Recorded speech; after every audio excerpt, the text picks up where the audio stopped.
Hey, what's up everybody, and welcome back to News Dose. So here recently, Xbox has been a little bit more on the quiet side of things, but well, they actually started to drop some news today, including a big game that's heading over to Xbox Game Pass. It seems like month in and month out, they release just a ton of games in Xbox Game Pass, but I always see in the comments, where's the big AAA games? And well, for those fans out there, well, you're going to get exactly that in just a couple of days. Now, we'll also be talking about the PlayStation 5 today, as Sony continues to have a lot of success with that console really worldwide. They are breaking records left and right, so we're going to be talking a little bit about that as well.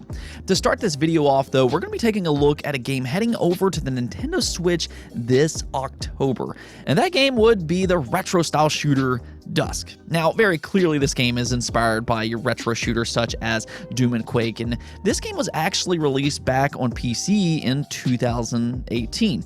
And the thing about this game is that it was extremely well received. In fact, it has an 88 overall score on Metacritic, and over on Steam, it has 98% of all reviews recommending it, which means it is overwhelmingly positive. So this is actually a pretty good game, and I do remember when this game first released on PC back in 2018, fans were absolutely raving for it back then, and I think that we have been seeing a comeback for these type of games here recently. Of course, Quake HD just released here recently, but really, when it comes to these games, I know their visuals are a little old school, but I think that they have this likable charm to them, even for completely new players. But yes, if you do like those type of games, Dusk is set to release on October 28th for the Nintendo Switch for $20. Next up, though, let's talk about a game that just released for the PlayStation 5, PlayStation 4, and then the Epic Game Store, and that would be Kena Bridge of Spirits. Fans and critics alike both seem to be liking this one quite a bit. It's often compared to your classic Zelda games. Its Pixar graphics are just absolutely stunning to watch in motion. But there has been one big question surrounding Kena Bridge of Spirits, and that's about its exclusivity. Not only is it exclusive for PlayStation, but it's also exclusive for the Epic Game Store. And, because of that, Ember Labs are going to receive a lot of questions about, is this game going to be heading to other platforms sometime in the future? And well, Ember Labs did actually respond to that by saying this: "We are currently focused on our launches for PlayStation and Epic Game Store, which are timed exclusives. We will look into other platform releases after launch and a rest." So there you have it. This just further confirms that yes, Kena Bridge of Spirits is indeed a timed exclusive for PlayStation and the Epic Game Store. Now, as for how long, that's kind of the big question right now. We don't really know. As we've kind of seen in the past, a lot of these time exclusives are roughly about 6 months, and then sometimes they're a year, and then in rare occasions with games like Forspoken and in Final Fantasy VII Remake, those games actually get multiple years of timed exclusivity. So it's kind of hard to tell how long exactly this game will be exclusive, but this game will indeed be coming to other platforms sometime in the future. More than likely, that means Xbox and then Steam. And for as good of a game Kena Bridge of Spirits is, that's going to be fantastic news for everybody. And I started to think about this, but, I'm not really a big fan of timed exclusives in general. For some fans out there, they might just want one specific platform, and then a game gets announced as an exclusive, or a timed exclusive in this situation, and then that fan's like, oh, well, you know what, now I need to go out and buy this second platform to play this game. And because these publishers aren't exactly forthcoming about these contracts, it does put fans in a weird situation where they buy this console for this timed exclusive, and then like 6 months, a year later, it comes to the platform that they originally had in the first place, and then they're sitting there thinking, well, I could have just waited for this. So I really wish that these publishers had to be more forthcoming about how long these timed contracts last. That way fans could make more of an educated purchase on whether or not they feel like waiting to play said game. I mean, I do get it from a business perspective, but I really do wish that publishers had to be more forthcoming with this type of stuff with their fans. Nonetheless, I mean, Kena Bridge of Spirits is indeed a timed exclusive. For how long still remains to be seen, but it more than likely will be heading to Xbox and Steam sometime in the future, which is going to be great as more people will get to play this fantastic game. Next up, let's talk about Xbox Game Pass here for a moment. And I know you all have heard me rave a lot about Xbox Game Pass on this channel. And, well, you know what? That's for a good reason. If you're a little tired of hearing me rave about it, you probably just need to go ahead and click off this video because I'm going to do it once again here. Xbox Game Pass did reveal a couple more games that are coming to Xbox Game Pass for the month of September. Yeah, you know, there's only a few days left of September, but that's not going to stop them. They did announce 2 more games today.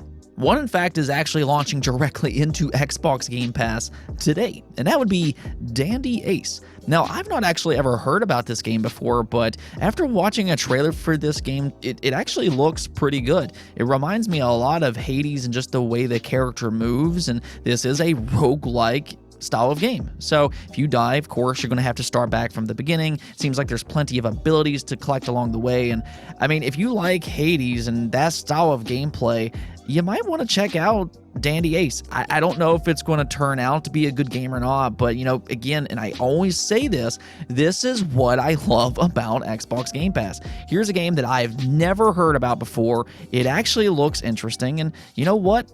I get to try it out the day it launches, and I'll see for myself if I like it or not. I don't have to wait for reviews to see what critics are saying about it. You know what? I'm going to get it tested out myself, and that is the beauty of Xbox Game Pass.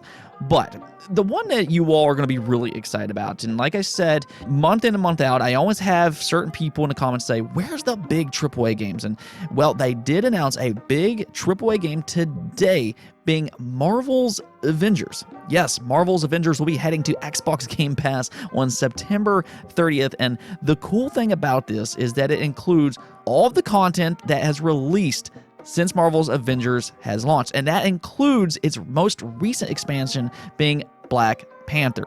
So this is actually huge for multiple reasons. The fairly obvious one is that Xbox Game Pass subscribers once again wins here because they get another big game to look forward to. And this game, you know, it did face some criticism when it first launched for several bugs, and some people out there do believe this should have been a single-player game rather than focusing on multiplayer. But, you know, there's a lot of fun to be had here with Marvel's Avengers, and especially with the more expansions that they bring to this game, all of which will be available again to Xbox Game subscribers. So yes, a big win there for Xbox Game Pass subscribers. The other thing, though, is that this is going to help Marvel's Avengers. With it being set up as a multiplayer style of game, they need more players to jump in, and this should be able to help them out. But third, and this is the one I don't think a lot of people are kind of thinking about right now, but pay attention to the publisher and studio here. One thing that I always like to pay attention to when it comes to these style of games is who is the publisher. Because anytime you see a publisher repeatedly release games into Xbox Game Pass, that is a very good sign that they are having success in this service. And this one is coming from Square Enix. And if you pay attention over the last year, they have released several big games into Xbox Game Pass. I mean, if you look at it, Outriders launched directly into Xbox Game Pass. You had Dragon Quest XI, there was Dragon Quest Builders 2, Octopath Traveler, and now here you have Marvel's Avengers. So that is a very good sign that Square Enix is pretty happy with Xbox Game Pass as they continuously release more and more of their games into a service like this.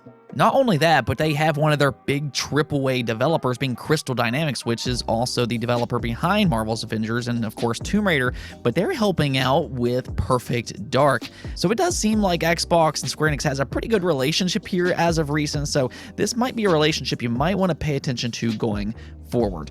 Nonetheless, I mean, Xbox Game Pass continues to be just such a fantastic service, and if you are subscribed to Xbox Game Pass, here's some more games to look forward to, and that doesn't even include Limnos Gate, which also launched directly into Xbox Game Pass today, and then you also have Astria Ascending, which will be launching into Xbox Game Pass on September 30th. What a great overall month for subscribers. Now, speaking of Xbox, Halo Infinite is set to have a big weekend. Of course, that Halo Infinite technical beta has been going out. We actually talked about this just yesterday. It feels great. Like, Halo Infinite feels really good. But the thing about this particular beta is that not everybody has just been able to just jump on and play whenever they want. It doesn't exactly work that way. Only Halo Insiders has been invited so far, but that's actually going to change this weekend. 343 Industries went ahead and decided from October 1st to October 3rd, all Xbox users will be able to join the Halo Infinite beta. Now, in order to do this, you'll need to be a part of the Xbox Insider program, which you can easily download on your Xbox, and then after that, you'll just be able to go out and install Halo Infinite. Now, this weekend, we'll be focused on big team battles, 12 versus 12 gameplay, which personally I'm really excited about. And do keep in mind that there is a specific schedule to play its online multiplayer. I will put a picture up here for that schedule, but yeah, if you've been craving to play Halo Infinite and you hadn't had a chance to already do that, well, now you will get a chance to do that this weekend, again, from October 1st to October 3rd. Moving on, let's talk about the PlayStation 5 and just how much success this platform just continues to have. Now, it's been no secret, these next generation platforms, just in general, and I'm going to include the Xbox Series here as well. These next generation platforms, being the Xbox Series X and PlayStation 5, they sell out faster than they can stock them. But the thing is that Sony's actually done a pretty good job at stocking the PlayStation 5 over the last year. It might not exactly feel that way because of how fast these things sell out, but yes, the PlayStation 5 in multiple regions across the world is actually the fastest selling console ever. And well, that's exactly the same case in the UK. Over in the UK, the PlayStation 5 has now sold 1 million units, which means that it is now officially the fastest selling console in that region, beating out the PlayStation 4 by just 3 weeks. It took the PlayStation 5 39 weeks to sell 1 million units in the UK, while it took 42 weeks for the PlayStation 4. So this is very impressive what Sony's pulled off here with the PlayStation 5, especially when you consider we have been dealing with this global chip shortage as well. You know, this has impacted these console manufacturers and how many consoles they can make. And even through all that, Sony has managed to outpace every other console in history. So that is very impressive. And yeah, you kind of start to see why these consoles are so hard to get this generation. These next generation consoles are in just such high demand this generation. And of course, you also have bots and scalpers. They've been a big issue throughout this generation. So yeah, it's been hard to get these platforms, but at the same time, as you can see here with PlayStation, they're trying to pump out as many consoles as they possibly can in a short time frame. Hopefully that initial demand does get met sooner rather than later. I don't expect it to be in 2021 just because we are heading into that holiday season, and if anything, it's going to be even harder to get those consoles throughout the next couple of months. But, you know, hopefully sometime early in 2022, we start to see these consoles be more readily available. Now, before I go, we do need to talk about Xbox yet again here for a moment. Like I said before, they had a pretty busy day, and they went ahead and decided to go ahead and announce the Games with Gold October lineup. And you know what? It's actually pretty decent. Yeah, if you take a look here, Aero, Hover, Castlevania Harmony of Despair, and Resident Evil Code Veronica X will all be heading to Xbox Games with Gold in the month of October. Now, I've been critical with Games with Gold for quite a while, but I actually think this is a pretty decent lineup.